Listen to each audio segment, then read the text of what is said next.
Original story on how a school resource officer was the first to engage the shooter turned out to be wrong. Investigators say the school resource officer was not even on campus. Wow. They say the school resource officer was not even on campus.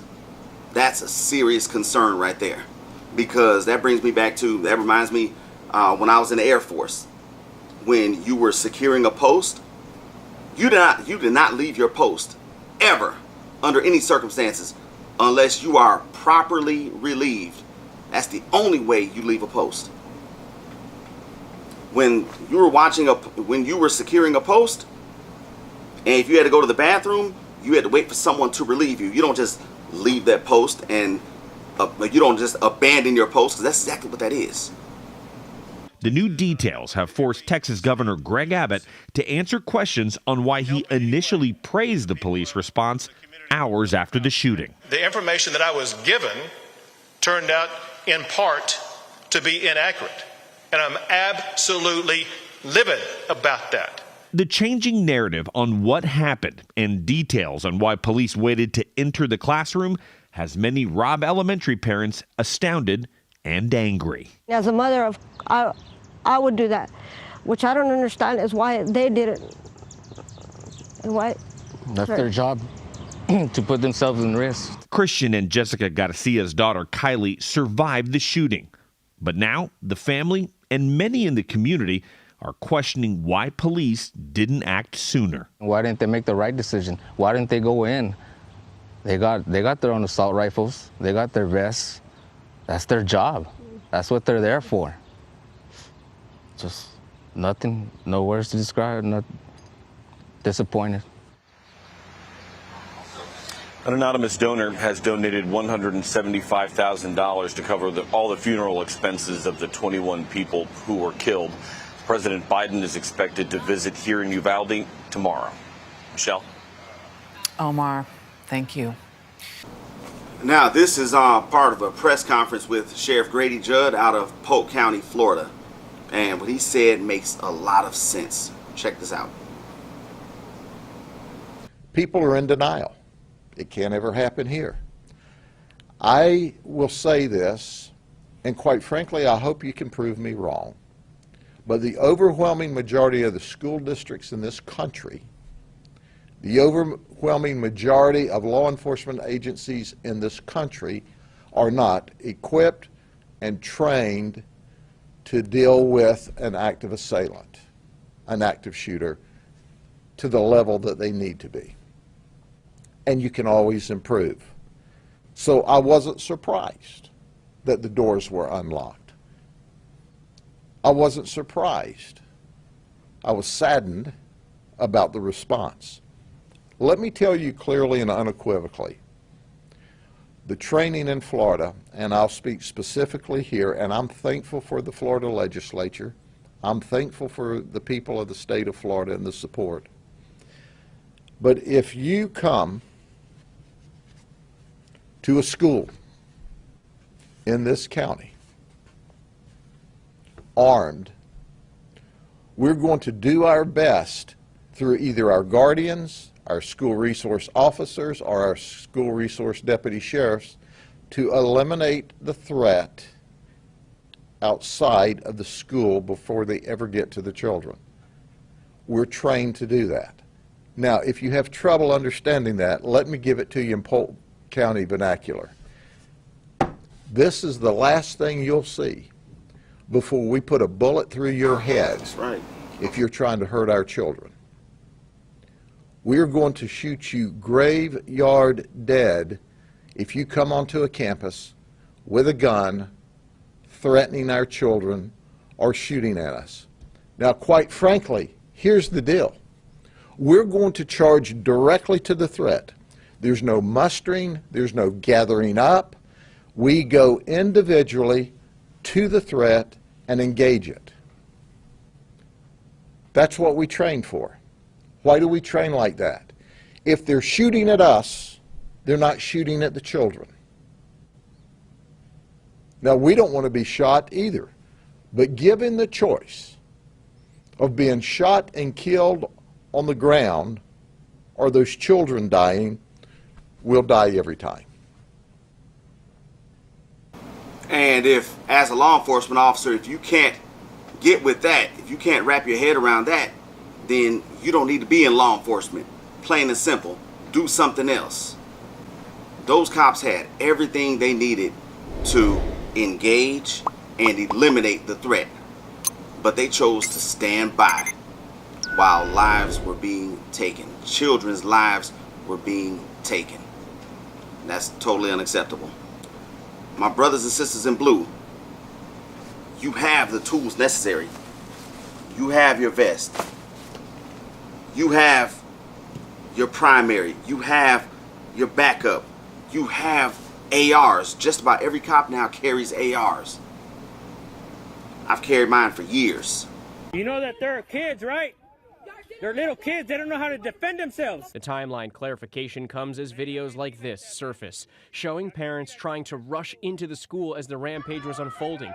Now, this news clip is a brief clip of parents begging these cops to do their jobs. Begging. This is while the shooting was going on.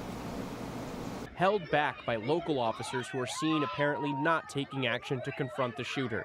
Why do you have a Texas law enforcement agency saying the protocol was to wait for this sort of more tactical assistance and special forces to arrive to handle the situation when there were kids dying by the minute inside of that school? And where? Now, you mentioned one classroom. Originally, we were told that all of the victims were in that one location, and now it appears that there were 4 classrooms with kids and potentially teachers affected.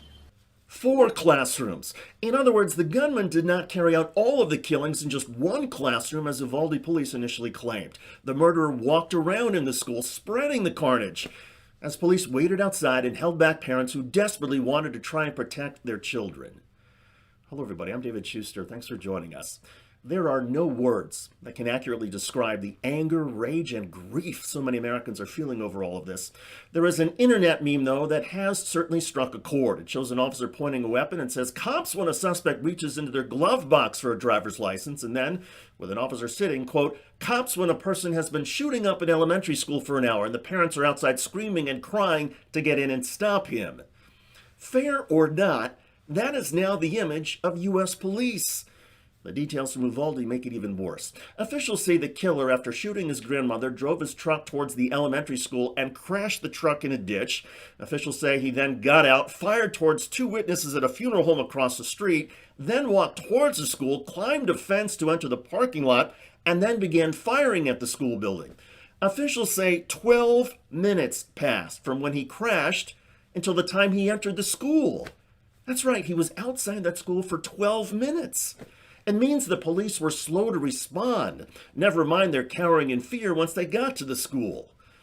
To be clear, law enforcement duties are not for everybody. Many of us don't have the courage it takes to respond immediately and charge in a gunfight. That's what I just said, remember? However, this is the expectation we rightfully have of police.